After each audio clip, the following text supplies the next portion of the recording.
ازيكم يا حلوين؟ عاملين ايه؟ يا رب تكونوا بخير. النهارده ان شاء الله وصفتنا لاطفالنا الجمال هنعمل مع بعض الكاندي الفراوله والجيلي كولا. هنعمله كده بطريقه سهله وبسيطه بثلاث مكونات بس هنقدر نعمل القمر ده وكميه وفيره جدا. يلا قبل ما نبدا وصفتنا ما تنسانيش في اللايك والشير ونسمي الله.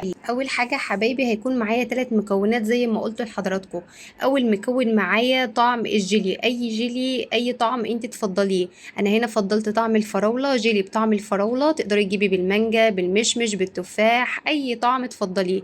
يبقى المكون الاساسي معايا الجيلي. معايا كمان الجيلاتين البودر، ده متوفر عند اي عطار او سوبر ماركت، بس تجيبيه كده طعم الجيلاتين مضمون. معايا كمان عسل الكلوكوز، يبقى ثلاث مكونات بس. الطعم معايا الجيلي، وهيبقى معايا عسل الكلوكوز، وهيبقى معايا الجيلاتين اساسي. اول حاجه يا حبايبي هاخد معلقه كبار ونص من الجيلاتين البودر، هدوبه في ربع كوبايه ميه، دي اول خطوه معايا. هدوب معلقه ونص كبار من الجيلاتين البودر اهو، معلقه ونص بالظبط. وهاخد معايا كمان ربع كوبايه من الميه هدوب فيها الجيلاتينه بالشكل ده لحد لما اتاكد ان الجيلاتينه دابت معايا تماما والميه هتتشربها كده، واسيبها على جنب لحد لما اكمل باقي الخطوات. خطواتنا الباقيه بقى هنعملها على النار. يلا بينا. حلتنا على النار، اول حاجه نزلت بيها بنص كوبايه من الميه، يبقى مقدار الميه اللي استخدمتها في وصفتنا النهارده 3 ارباع كوبايه ميه. هبدأ أنزل بنص كوباية من المية وربع التانية مع الجيلاتينة. نزلت كمان بالجيلي، ونزلت كمان بمعلقة كبيرة من عسل الجلوكوز، نزلت كمان بمعلقة كبيرة من السكر. هقلب كده المكونات الحلوة دي مع بعض، نص كوباية المية مع كيس الجيلي أي طعم تفضليه، مع معلقة كبيرة مليانة كده هرمية من عسل الجلوكوز، مع معلقة كبيرة من السكر. قلبت المكونات دي يغلي معايا بس كده. أول ما يبدأ يغلي بس حاجة بسيطة هبدأ أنزل بالجيلاتينة بتاعتي بعد ما تقلت بالشكل ده. وهبدأ أقلب المكونات لمدة دقيقتين، مش عايزة الجيلاتين يقعد على نار خالص، ياخد بس تقليب دقيقتين مع خليط الجيلي. وهبدأ أطفي عليه النار تماما والخليط بتاعي يهدى. معايا بقى القوارب الجميلة القمر ديت. القوارب دي سواء قوارب الشوكولاتة السيليكون أو قوارب التلج، أو حتى لو مش عندك القارب ده قالب التلج العادي، هي فورمة كده نبدأ نعمل بيها. هبدأ كده بصبعي كده هدي مسحة بس بسيطة من الزيت عشان الجيلي معايا أو الجيلي كولا يبقى سهل اللي أنا أقدر أخرجه من القوارب ديت.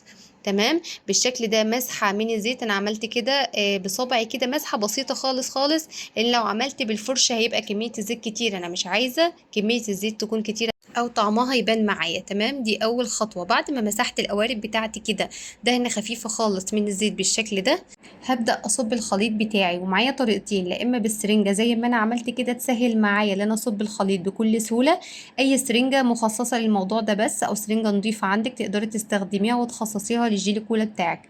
تمام بالشكل ده بتسهل عليا، بالذات لو قوارب كده الفتحات بتاعتها ضيقة.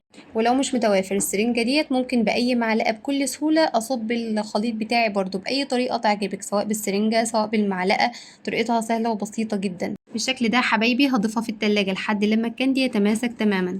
يلا بينا نعمل طعم تاني بطعم الجيلي كولا. معايا 3 ارباع كوباية من الكولا او البيبس اي حاجة متوفرة عندك، ومعايا الجيلاتين البودر. بس هنا هاخد قد ايه جيلاتينة بودر؟ هاخد معلقتين كبار من الجيلاتين. انا هنا استخدمت معلقة ونص عشان الجيلي معتمد فيه جيلاتين، انما هنا كولا ما فيهاش جيلاتين فزودت نسبة الجيلاتين شوية. معلقتين كبار كده مليانين بالشكل ده، معلقتين هرميين جيلاتين بودر. هنزل عليهم بقد ايه؟ بربع كوبايه من الكولا. بس الكولا هنا انا فاتحه الازازه او صباها بقالي فتره عشان مش عايزه فيها صودا خالص. تمام بالشكل ده حبايبي قلبت الجيلاتينه مع الكولا او البيبس متوفر عندك، قلبتها كويس قوي لحد لما الجيلاتينه دابت تماما بالشكل ده، وهسيبها كده تتشرب كويس قوي. هبدأ دلوقتي على النار بنفس خطوات الجيلي اللي عملناها مع بعض.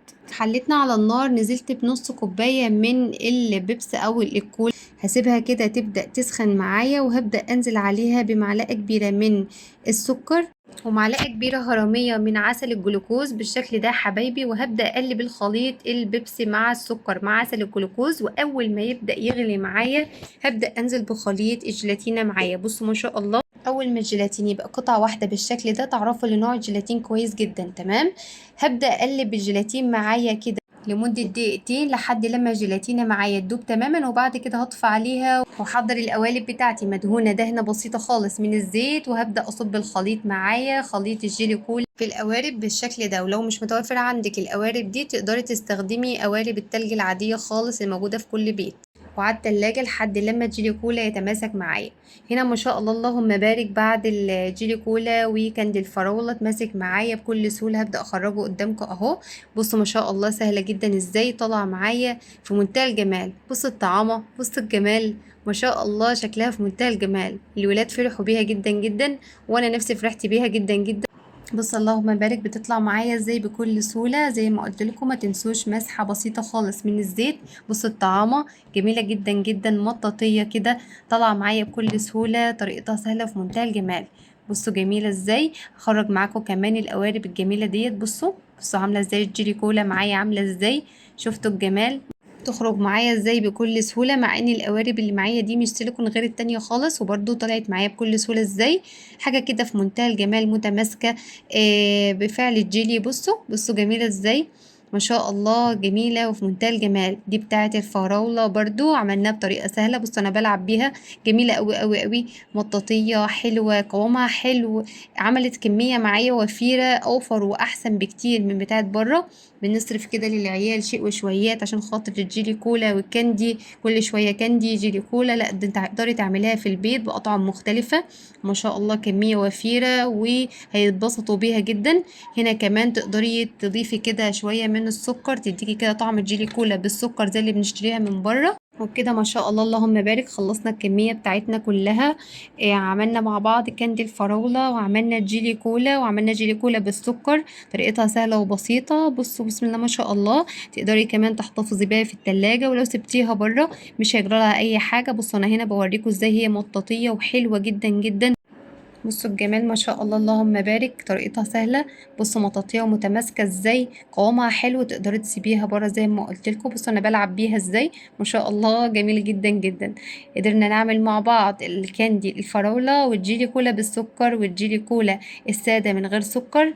اتمنى كده تجربوها، اتمنى كده تفرحوا اولادكم باقل التكاليف. طريقتها سهله وبسيطه جدا.